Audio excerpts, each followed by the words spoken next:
All right. Good afternoon, everyone. Thank you so much for joining us here at Homes Not Barriers, protecting rights through the Just Housing Amendment. That is the title of our program today. So first things first, let's do a quick overview. Today we're going to cover who we are, what is the JHA, Just Housing Amendment, enforcement of the JHA, community education, and then finally we're going to go ahead and take your questions. Throughout the presentation, if you get any questions, put them in the chat. We're happy to compile them and answer them at the end. We'll stick around for as long as we need to, so don't worry about that. Put them in there. We're happy to answer them. All right. So who are we as an organization? Uptown People's Law Center. We're a nonprofit law firm. We fight for the rights of tenants, folks who are in prison, and low-income folks who are seeking things like SSI and SSDI benefits. In terms of who you're going to hear from today, we have Brian Higgins, who's here. They're a staff attorney working on fair housing laws and other housing matters. Maurice Hughes, who's our community outreach advocate, working to connect UPLC to community organizations, conduct trainings, things like that, including this one right here. And then I'm Jim Garfield. I'm the supervising attorney for housing, so I help oversee both these fine folks' work. So let's jump into it. What is the Just Housing Amendment? Well, as it suggests, it's an amendment, it's a change to the Cook County Human Rights Ordinance. And it's a change that specifically gives over 1 million Cook County residents and their families a fair shot at finding a home. Okay, now we pass amendments, we make changes to usually fix problems. So what was the problem? Well, every year, tens of thousands of people in Cook County were being denied housing simply for having a criminal record, not for actually being incarcerated, not for anything they've done recently, but simply having one at all. So we said, yeah, this is a problem because right now, or at least before this, the two options you had was to either be taken advantage of by a landlord who would accept you or be homeless. And those aren't good options. The county finally said, we've got to change this. We're going to pass this amendment. Now, as noted, it's a Cook County ordinance, so it applies in Cook County. That includes Chicago. It includes the entirety of Cook County, but it's not a statewide ordinance. So if you're out in Will County and Kane County and in DuPage County, sorry, this doesn't apply there. We'd love to see it on a statewide basis, but right now it only exists in Cook County. Okay, so what does it do? Well, three things really. It makes it unlawful to discriminate for having a background. We'll get into the details on that. It creates specific changes to the process for the applications, lays out a step-by-step guide, and it provides an enforcement mechanism to enforce those rights. All right. So when we say it makes it unlawful to discriminate, literally the language changed to, no person shall make any distinction, discrimination, or restriction in any real estate transaction. That's an important phrase. We'll get to that later. Don't worry. On the basis of covered criminal history. Now, because we're psychic, we know you just asked yourself, cool, what's a covered criminal history? Well, this definition comes straight from the Cook County Commission on Human Rights, the one that actually enforces this ordinance. It's information regarding an individual's arrest, charge, citation, participation, diversion, sealed records, expunged record, pardon convictions, juvenile arrests, and convictions. So basically, any kind of interaction you have with the criminal justice system is in some way part of your covered criminal history. So right here is kind of the outline of step-by-step how the housing provider has to handle the application. It looks large and daunting. I promise you it's not. We're going to get through it in no time at all. It's very straightforward if you just follow the steps that are laid out. So I'm going to turn it over to Brian real quick to talk about what you have to do before the application even happens. That's right. So this is kind of step one, but again, it's happening before the tenant applies. In other words, this is what the landlord needs to provide the tenant as they apply. But before we talk about that, I want to say what a landlord cannot do before you apply. And these are very important things. A landlord cannot say no felonies, no criminal record in the ad. They can't, you can't ask about how do I apply? And then they just say, if you have a felony, you can't live here. They can't refuse to show you a listing. They can't change the listing on you. If you say, yeah, I have a felony, they're like, oh, actually, then you need to go here. Can't do that. They can't ask about your criminal history up front. They can't just ask you. And they certainly cannot have on a paper application or online application a little checkbox that says, have you ever been convicted of a crime? Cannot have that. And they cannot talk to you about a background check right away. So they can't say, oh, should we do a background check? No, none of that. They have to first provide you with some information, which I'm about to cover, and then follow the steps. And this is the listing and application portion. So again, this is what they need to tell you as you're asking about it. The housing provider or landlord must give you the tenant selection criteria. So what is that? That is their requirements for living in this unit. What kind of credit score do you have to have? What's your rental history? What's your income? These are what we expect you to say on the application, and they need to give you that up front.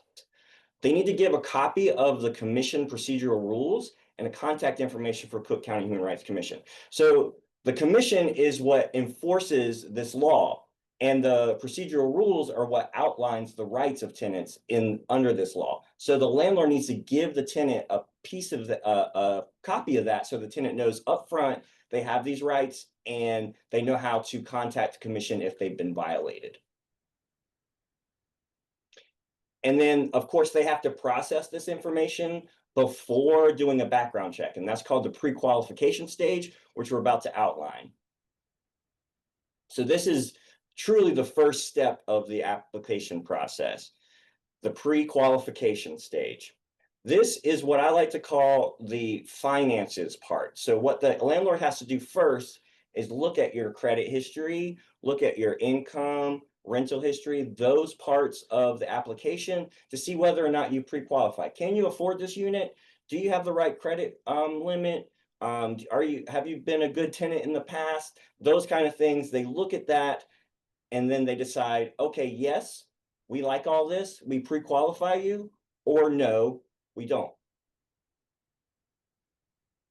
This has to be in writing. So they have to tell you whether or not you're pre-qualified or not in writing. If you're not pre-qualified, the application ends there. You don't make enough money to live here. I'm sorry. If you do pre-qualify, then they seem to say, yes, here is that in writing, that decision in writing. Now we're going to do a background check.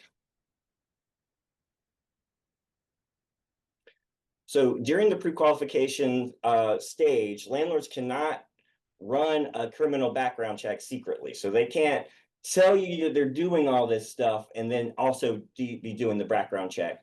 They can't do the financial portion, this pre-qualification and background at the same time. These are separate steps they have to do separately. And they can't deny you only because you have a background. So that's just, they have to pre-qualify you and look at other things. They can't just say, oh, you have a background? No.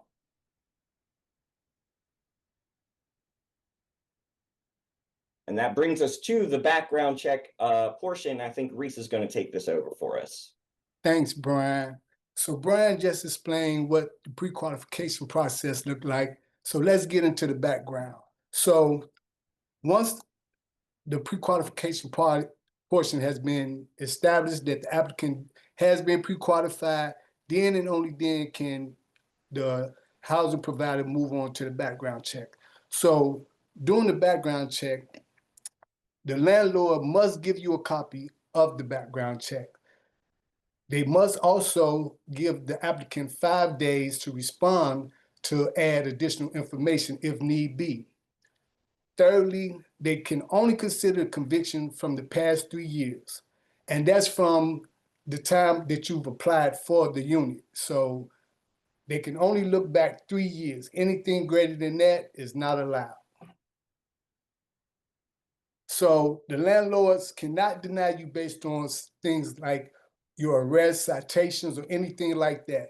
Basically, this here mirrors like the whole covered, the criminal history that's covered in the Just Housing Amendment. So any of these arrest, citations, drop charges, any of those things, they are not allowed to look at that. So let's keep in mind, because this is a very key portion. The timing of the conviction is not the arrest date, it's not the release date, it's not the parole date. It's from the time of the conviction, from the time that you was convicted. That's when the clock starts. So if you're applying for housing, once they get to the background check, the date, the time from when you apply for that housing, they can only look back 3 years from that date.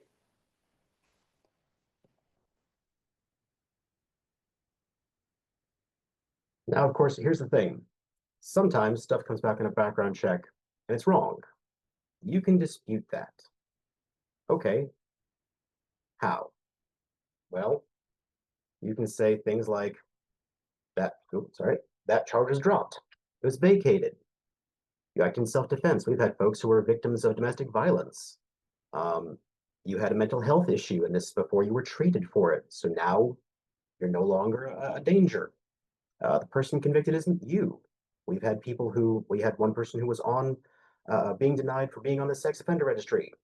Problem is, they weren't actually on the sex offender registry. Somebody else with the same name was, but the providers weren't looking at the fact that it was the wrong age, the wrong height, the wrong skin color, etc. They just saw the name and said denied. So you can challenge it based on anything that's on that report. You can also offer evidence of rehabilitation, and all of the examples that are coming up right now on your screen, these are directly from the commission. And these are not things that the provider should review and pay attention to. They're things they must review. They must take these into consideration when you offer them in. Hey, I was 22 and foolish and unemployed and I did something stupid. Now I'm 30, I have a steady job, I'm a good applicant. They have to consider these things. Okay, you put all this information in, you've made your dispute, you've put in your challenge, you've said, hey, I've rehabilitated, I've gone through job training, I'm now employed, I'm a good tenant. Now, if they want to deny you, they have to do what's called an individualized assessment, meaning it's not a blanket form, it is each applicant separately gets their own assessment. And once again, we know you're asking, what is that? Well, this is an example of the form here, and it's simply a consideration of multiple factors. What was the conviction for? When and where was it? Is a reasonable accommodation appropriate? Do they have any other criminal history? Is there evidence of rehabilitation? All of these factors here. And it's not limited to what you see on this particular screen. This is just an example. They must take into account the whole sum total of circumstances, everything that's been provided, and couch that with only considering convictions from the last 3 years. The purpose of this, of course, is that you only want to exclude folks from housing if they pose a demonstrable safety risk. We're getting to a couple of examples in just a minute, but the whole point is to make sure that unless somebody actually poses a danger, house them. That's it. And you're going to see a theme here between the pre-qualification, etc. It has to be in writing. That is such a theme through this whole thing, and it's so important. It has to be in writing because for so many years, providers simply pick up the phone and say, hey, nope, you're denied, didn't have enough credit, didn't have, you have a background, click, and that was the end of it. The whole purpose of this law was to change that. So now things have to be in writing, given to the applicant. Okay, now they've done their individualized assessment. Again, not a treatise, not some long thing, few sentences, some checkbox, it's not difficult. They can issue a final decision. They must give you that written individualized assessment if they deny you. If they approve you, no assessment. If the landlord approves the application, they don't have to do an individualized assessment. It's only if they want to deny the housing. And they must keep your information confidential. They can't take what they've gotten back and send it to their owner buddies. They can't post it in online forums. They can't do that. This information is confidential. They have to keep it to themselves. Now, what they cannot do is deny you for a non-recent, within 3 years, conviction. They cannot deny you for recent conviction without the assessment, and they cannot deny you without including information about your right to file a complaint with the Human Rights Commission. This is very much akin to in Chicago and other municipalities, where a summary of the ordinance, the residential landlord tenant ordinance, has to be attached to the lease. This is the same idea. They had to give you copies of the procedural rules and contact information when you applied. If they're going to deny, they have to include information about how to file a complaint if you think your rights have been violated. Now, as with every law, there's exceptions. That's just how it is. This is no different. There are always exceptions. They can deny you without an individual assessment based on three things. 1, sex offense registrations. 2, child sex offense residency restrictions.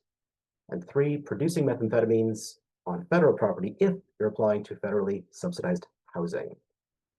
These are simply carve-outs that are in the law. There's nothing we can do about it. That's actually, I mentioned the person earlier who was not actually on, but people thought he was on the offender registration. He was getting denied without the opportunity to challenge it. That's why we had to step in.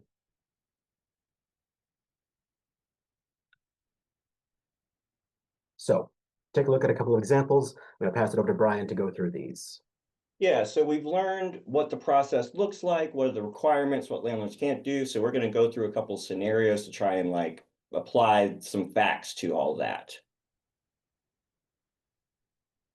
So our first one here is Mr. A.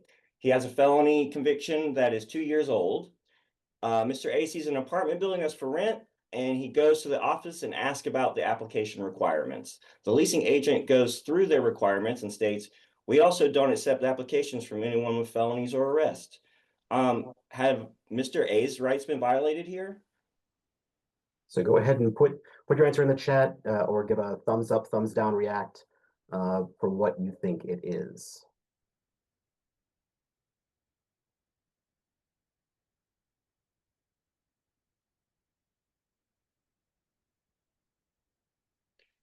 Right. I think there's a very big consensus on yes, and you are correct. The reason here is they have what the landlord seems to have what we call a blanket denial policy. So they just say no felonies, period. They don't do any of the process of the JHA. They just say you can't live here if you have a felony. So that is the big denial here, and we unfortunately see this experience all the time. So that's something we would really go after if someone came to us with this experience. So our next tenant, Mr. B, has an aggravated battery conviction that happened 2.5 years ago. Mr. B has completed his sentence and other obligations regarding the conviction and has no other criminal record. Mr. B applies for an apartment and is notified that he passed the pre-qualification steps. That means he can afford the apartment. He has good credit. After that, the landlord sent Mr. B a copy of his background check, then called Mr. B. The landlord tells him the application is denied because his conviction from less than 3 years ago poses a safety risk to the potential neighbors. Have Mr. B's rights been violated here? Once again, go ahead and throw your answer into the chat. Give us a thumbs up, thumbs down.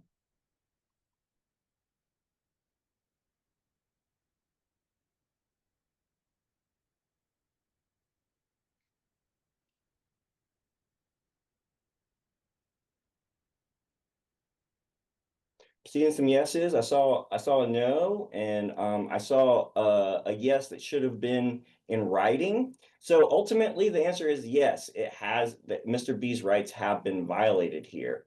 You can see his conviction is from 2.5 years ago. So what the landlord should have done is an individualized assessment here. The landlord did the correct step in the pre-qualification phase. They pre-qualified him, then ran the background check.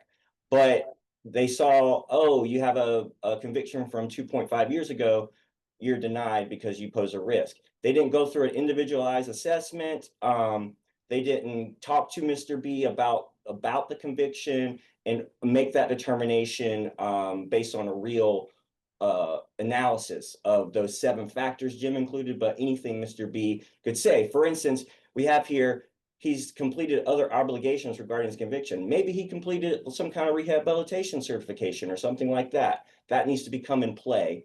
And yes, I saw no writing. Maybe the landlord didn't give this information in writing, which they need to do. So yeah, Mr. B's rights have been violated here.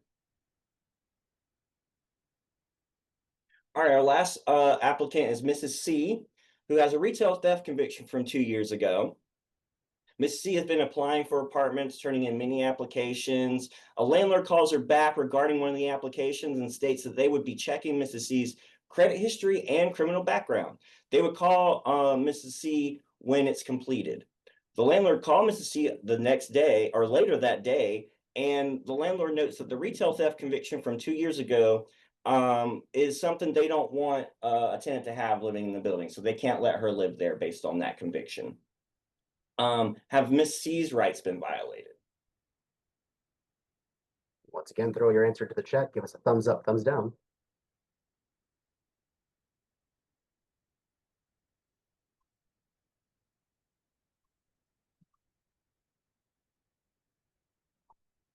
Yep, seeing a lot more yeses. And this, I bet some of you have noticed this was very similar to the previous one. We have a person with a conviction from 2 years ago, not greater than 3.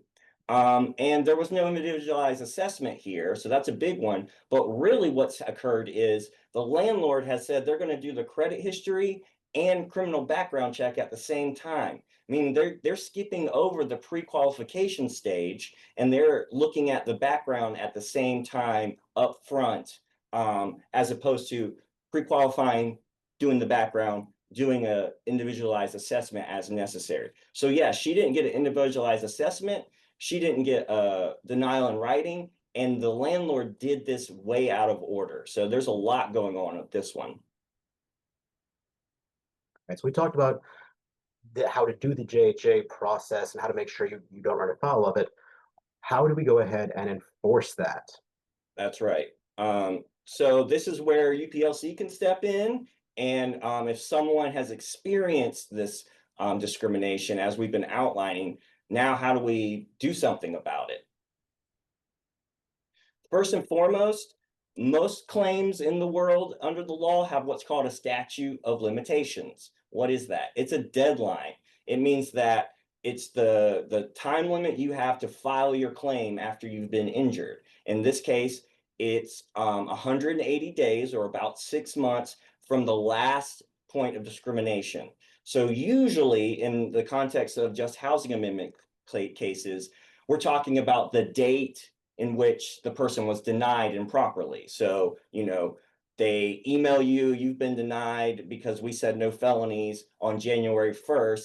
That means on January 1st, you have 180 days from there to file a claim. Sometimes the discrimination can be ongoing, meaning they might have done one thing one day and then kept doing stuff out of place and bad. That's going to be kind of make the 180 days more squishy, but that's another reason why coming to UPLC or another attorney and asking them to figure this part out is really helpful. So what can we do? As I just said, we can help you with that statute of limitations piece for sure, but we can investigate your claim. We can take in all the documents and really make sure you have a good claim and how the best to file it. If we, gather that evidence and we're like, yep, this was definitely a discrimination, we can file a complaint with the commission on your behalf. And then, of course, we would be working with the commission as they do their own investigation piece to, provide those documents and keep the case going as to get to the complaint through the process. And then we'll, of course, appear for you in a hearing that occurs. Now, the hearing process takes a long time to get to in the commission, but if the commission finds there is evidence of discrimination through their own investigation process, they will set a hearing, and then the person will take their complaint to a hearing, give testimony, provide evidence, and a administrative judge will then make a decision based on whether or not you've been discriminated against. While all that's occurring, we're also working outside the commission to try and settle the case. So, and the commission usually encourages that. So anything you're asking for in the complaint, which we're about to talk about, any relief, we can also ask for in settlement, and we can get it through settlement. So in exchange for dropping your complaint, the landlord agrees to give you housing or give you money. So we're working on that as well. So what can you ask for in a complaint for a discrimination? So what is available to you? First and foremost, housing. So most of the time someone has been denied housing, and that's why they've been discriminated. So of course they're going to want that housing. And we can ask the landlord or demand it from them that they, provide a unit that they would have provided had they done the process correctly. There's also monetary relief. So this means money. This means actual damages, what you had to pay because of discrimination. Maybe you had to fill out more applications and pay more money in application fees. Maybe you had to move into a really bad apartment that caused all these issues. Things you can tie to the discrimination that are actually money you had to pay. And emotional damages. Emotional damages are also really important in these things. Anytime someone's been discriminated against, it is just a terrible experience. It can be embarrassing, stigmatizing, and it also can bring up old trauma and just be really hard to deal with. So that's going to be an emotional damage piece, and you can get money for that. And then last, it's something we as an office really care about, but it's also something that each one of my clients always cares about. They don't want this to happen to anybody else. So we demand that the landlord change its policies and or get training on the JHA so that they're not violating it anymore and discriminating against anybody else. So those are the three main things we both ask for in a complaint as relief for the commission to give us if we win, and in settlement, we say, we want these things, agree to do them, and we'll drop the complaint. Thank you, Brian. So these are all great theories. What about actual real world impact? Have we had any success with this? Certainly we have. And I want to touch on two points here of success. One is access to state court for quicker relief. So I mentioned briefly the commission takes a long time. I believe Reese even mentioned it can take up to 2 years sometimes for the investigation to occur. Some people can't wait that long, or there's just issues that need to be addressed much quicker than that. So there is, under the rules, there's a really kind of complex way to take a case out of the commission and move it into state court. What I mean by state court is your regular, what you're thinking of when I say court, a judge at the Daily Center, that kind of thing, regular lawsuit. So we transform a JHA complaint into a regular lawsuit. You have to ask for that. The commission has to give it to you, and then you have to go through it. Right now, we have successfully been granted that by the commission for one of our cases, and we are in the process of filing a state court claim based on that violation as we speak. And that's really huge because it hasn't been done much since the JHA has passed. So this is really, cutting edge stuff here. And then another big success is regarding nursing homes in the Just Housing Amendment. So about 2 years ago, Uptown People's Law Center had a client who was denied housing at a nursing home. He was going in trying to, live there, and they said, nope, you can't live here because you have a criminal record. We filed a complaint. They then tried to say that nursing homes, the JHA don't apply to nursing homes, so there's no claim here. The commission disagreed with them, and issued an order stating, yes, the JHA most definitely applies to nursing homes, and you do have a complaint here. That was really great in the moment. Fast forward to August of this year, the commission went ahead and published that order and put it in a letter and sent that letter to all nursing homes in the county, so about 200 nursing homes, explaining that, hey, the Just Housing Amendment applies to you. Here's why and here's how. So now all nursing homes are on notice. And that letter you can find in this clickable link here. That's the letter that the commission sent out. And again, I'll note for those who are wondering about clicking the link, one, this is being recorded, and two, you're going to get a copy of these slides. The link will be clickable in that, so don't worry about it. So thank you, Brian, for talking about our recent successes. Now, Reese, can you talk about kind of the common challenges and opportunities that we find? Well, yes, like Brian said, we're always happy, first of all, we're always happy to hear about the success stories, but with those wins come challenges as well. And these are just a few of the challenges that we've seen, such things as landlords not being required to hold the units, doing the investigations process part. These things take time, you know, and people need housing right away. So that's one of the biggest challenges there. And some of the opportunities that we've seen is like fair housing groups being able to go in and test, you know, like people can volunteer, pretend to be someone applying for a housing unit, someone applying for a housing unit with a criminal record. And that way we're able to see if the housing provider are in fact discriminating against people with criminal backgrounds or criminal records, I should say. And so also one of the things that we see as an opportunity is by us being able to do these trainings and getting this information to the landlords, that it's our hope at least that they will then follow the law. We have had some situations, some cases where the landlord housing provider wasn't aware, knowledgeable on the JHA, and once we were able to give them that information, they then did approve the tenant, the applicant for housing. Now you mentioned, Reese, you talked about like education of landlords. Do we do, what other kinds of education do we do? Oh, well, we, over the past 2.5 years, we've been making it a priority to like meet with city and state legislators. We do trainings with community outreach organizations that work directly with returning citizens. And I feel like this kind of allows people, the community, one, it empowers the community, allow them to be able to self-advocate for themselves. And I just think that helps to create a better, more equitable housing landscape for people to, when looking for housing, applying for housing. How do we go about doing that? Well, just making those connections, Jim, getting out in the community, speaking with service providers, because a lot of times they are the ones that are interacting with people that's experiencing these issues.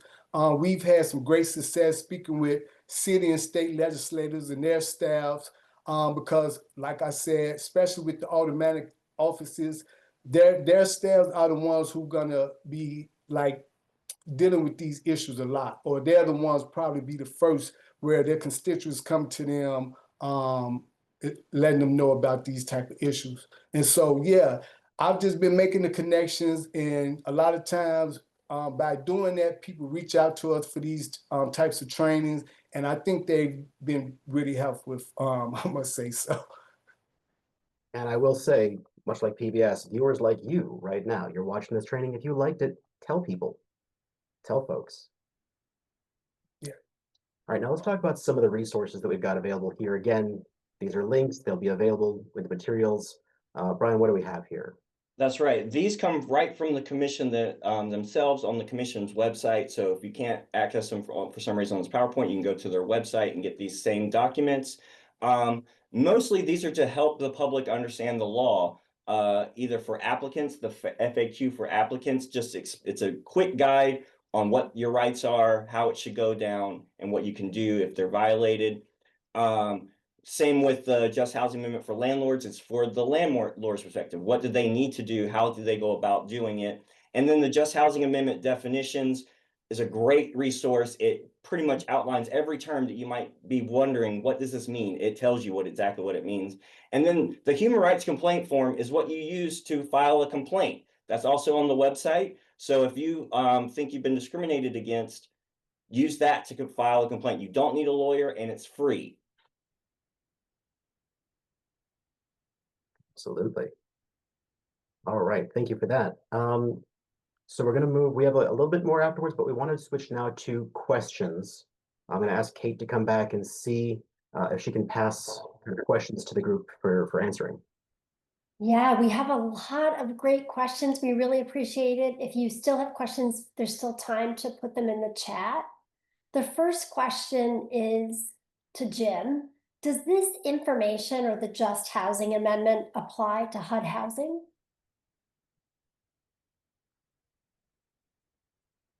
Which the pre-qualification you said? If you are applying for HUD housing, would the Just Housing Amendment apply to that type of housing? In Cook County. Yes. In Cook So County, yes. if it's in Cook County, even if it's HUD housing, or even if it's not HUD housing, it applies. Correct, because the way it normally works is that the federal guidelines set a base, local guidelines can go higher than that, and this is, the JHA goes as a higher requirement. So it can't contradict the federal, but it can add on. So the JHA does still apply. The next question is, in the pre-qualification stage, if a person has no rental history, is moving in with a family member who is renting, and has yet to acquire employment, does the landlord have the right to do a background check? Well, the right to do a background check, they can always do it so long as they comply with the process. So long as they comply with the steps of the Just Housing Amendment, do the pre-qualification first, do the background check. If they want to deny, do the whole individual assessment. As long as they follow the steps, yes, they can do the background check. And that's even in the case where you're adding someone to a lease agreement, that they could do that background check. Correct. And I would just add, in that scenario, the person should be pre-qualified. The person who's living there, their relative, is already living there and paying rent and can afford there. So the pre-qualification should be really easy in that part. So yeah. That's a great point, Brian. Thank you. And I'm going to have this next question go to you. Are landlords able to charge application fees for processing the pre-qualification? And do they have to be refunded if the application doesn't meet the pre-qualification criteria? Yes, unfortunately, landlords can charge an application fee for pretty much anything they want to these days. So yeah, they can charge the application fee, and I don't think they have to give it back. I think that's a great thing to ask for, but they don't have to return it if they deny you on the pre-qualification. What's kind of happening is landlords are really relying on third-party credit history checks that also come with backgrounds, and they don't even have to agree to do a background check with that. They can say, we're not going to do that. So again, this isn't something they have to do. They don't have to do a background check. And if they don't want to do a background check, then they don't have to do the full steps. So if they really want this thing to happen, they really want to do a background check, then they have to go through these steps. And yes, unfortunately, they can charge the application fee, but they can also just forego the background check and not have to go through that process. I'm going to give you the second question as well, Brian, because it relates to something you said. Landlords sometimes claim that they can only use these third-party commercial services that give all of the information about a prospective tenant, the credit, their criminal background check. And so is that true that they must take all the information from those third-party commercial providers? And are there any that don't do that? Well, it's our understanding they can elect not to, so they can get they can not get that information. It is an issue that, if they get it all at the same time, how are they distinguishing between the credit history and the background? But again, they can tell their third party provider that they don't need the background information. So it is in their control to limit it if they have a good understanding of the law. And I will just jump in and note, this is one of the most common issues that we run into is the use of that third-party system. They don't tell that service, hey, do not send me the background until I tell you to.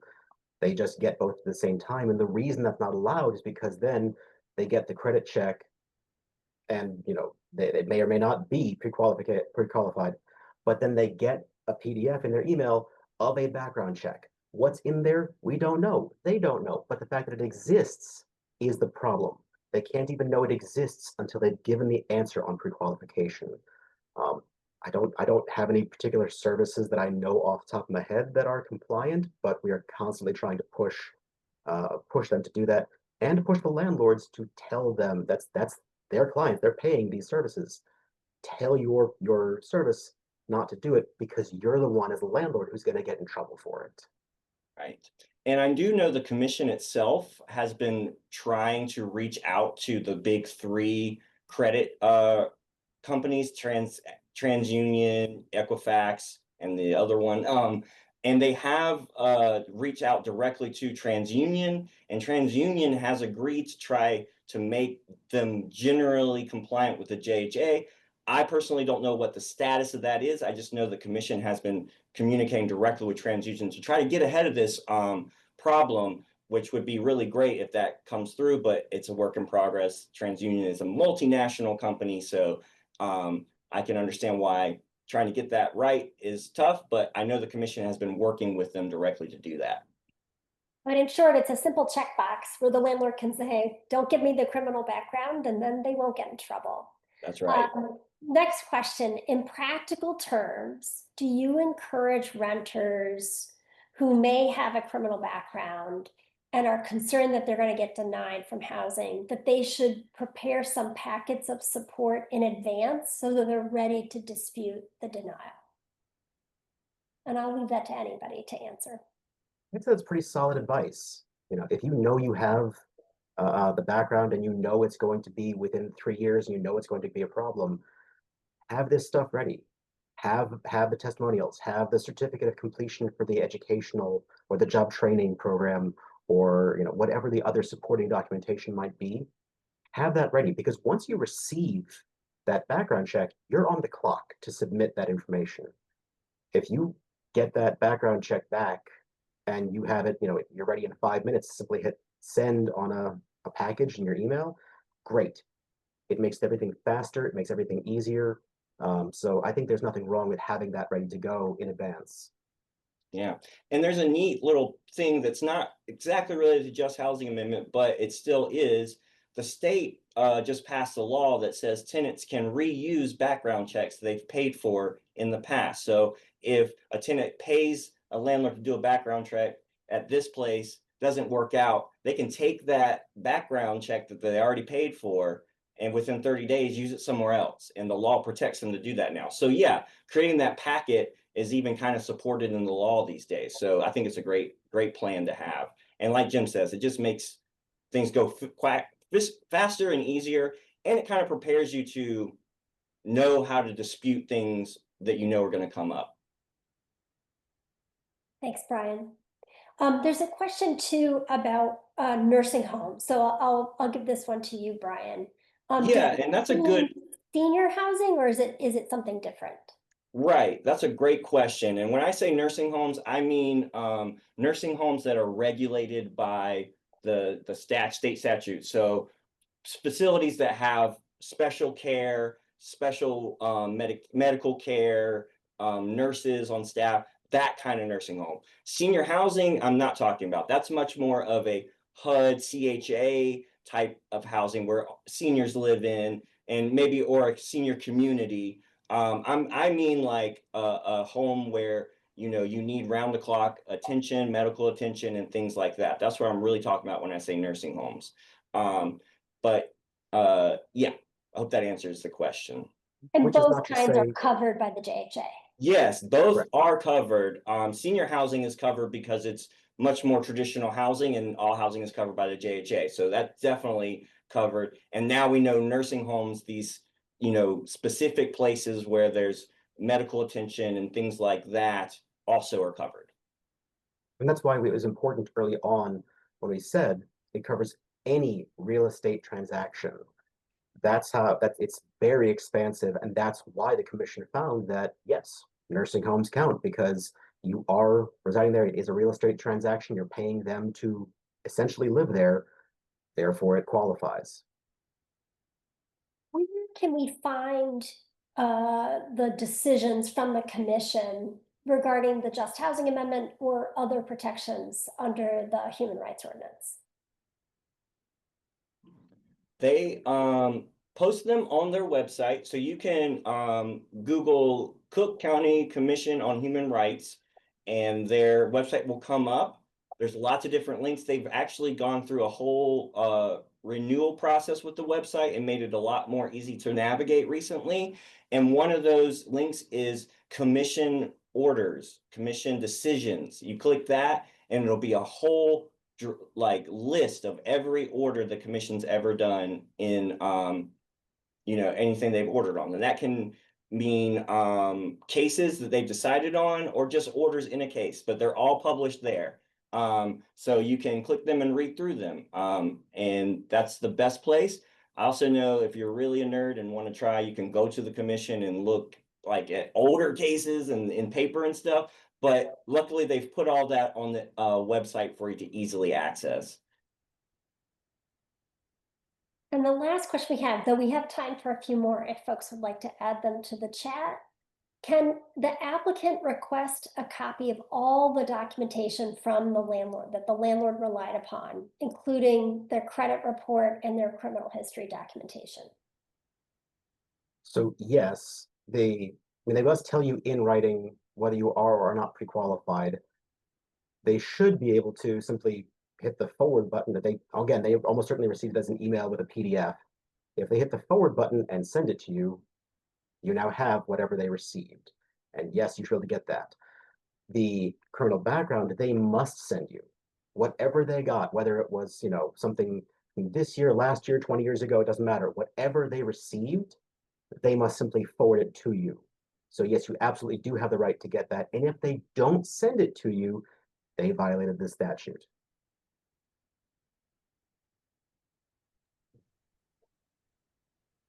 I think that's all we have for questions. Jim, do you want to close us out?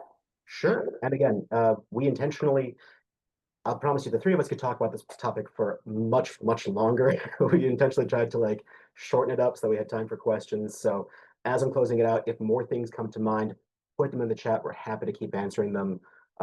We love being nice and thorough about this. So if you liked what you heard today, if you thought it was worthwhile, and you'd like to have us talk to your group, reach out to Reese. His email is right here, maurice@uplcchicago.org. Hey, if you think, would they like to do a training for us? Yes. Yes, we would. We love doing trainings. We love proselytizing our people's rights to them, but here's what your rights are to get housed. So we love doing that. If you think that there's any interest, reach out to Maurice right away. And then if you or someone that you know think you've been discriminated against, or you've seen in the application, hey, wait, this has I remember this one has the felony checkbox, or whatever, reach out to Brian. Send an email saying, hey, I think we had someone just the other day who said, I saw this checkbox, is this still okay? And we were like, hi, no, it's not, let's chat. A lot of this comes down to reporting it, to us, to the commission, to someone, so that we can take action on it. And it may be as simple as Brian said, it may be as simple as a phone call, but unless we know it's happening, it's harder for us to go after it. So if you think it's happening, if you've experienced it, reach out. And then if anything comes up with just legal questions, here's our information. Reach out to us. We have our phone number, we have our email. We're happy to help. In terms of eviction defense, we try to limit our geography to northeastern part of Chicago, just because there's only so many of us working here. But for things like Just Housing Amendment work, we will take it from anywhere in Cook County. So if you had this issue that you popped up, let us know. Give us a call, send us an email. We want to hear from you. All right. Do we have any last minute questions? Oh, Maurice has a question. Yeah, Jim, can you speak to, I have two questions that I commonly get whenever I'm out whether I'm doing trainings or tabling. And the first question is, how do you know that you've been discriminated against? How do you know if the housing provider has discriminated against you? And the second one is it a good practice to be upfront about your criminal background? So the answer to the second question is no. Don't go immediately talking about, you know, oh, and hey, just so you know, you're gonna find that I have a felony, but don't do that. There's no reason to go ahead and prejudice them against you before they've done anything. They have to do the pre-qualification first, give you the answer on that before they can even do the background check. So don't front that. There's no need to. As to have I been discriminated against? The answer really is watch this presentation. It has step by step. Did they give you the tenant selection criteria? If no, then they violated. When you applied, did they do the pre-qualification first without the background check? If yes, okay. If no, if they did it at the same time or they did it in secret or whatever, then they violated. If they got the background check, if they didn't tell you in writing about the pre-qualification, then they violated it. If they get the background check and don't send it to you, they have violated it. You see the pattern here. Like the JHA lays out the step-by-step process for providers. It's what you're doing anyway. It's just saying do it in order, do it in writing, and do it this process. Very straightforward. So follow that process and you're fine. Or, importantly, don't run the background check. Because if you don't run the background check, this whole statute deals with protecting folks who have a record. Well, if you just don't run the background check, you're not going to run afoul of the JHA. And in fact, we've actually seen a lot of it wasn't the intent, but it's certainly the effect. We've seen an awful lot of large providers say, you know what, we've realized it doesn't really matter. The background checks don't really determine whether or not somebody's a good tenant. The credit check is more important for that. And all this can do is get us in trouble. So they've stopped doing the background check, and that's fine. If you don't do the background check, you can't run afoul of the JHA. So, how do you know if you've been the victim of discrimination? Did they follow the steps? And sometimes we've told people, yeah, they did, and they denied you, and it's awful, but they did follow the steps. Other times we find that they did not. And you can always reach out to UPLC, me directly at my email or this phone number or UPLC's number. If it just fell off, you got denied and it didn't feel right, you have this background, I don't know, give us a call. We can walk you through it and figure it out together. And we're always open to that.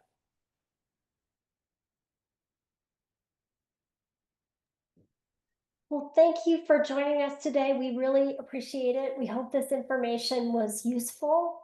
And be on the lookout for further presentations from this amazing team at UPLC. Have a great day. Take care.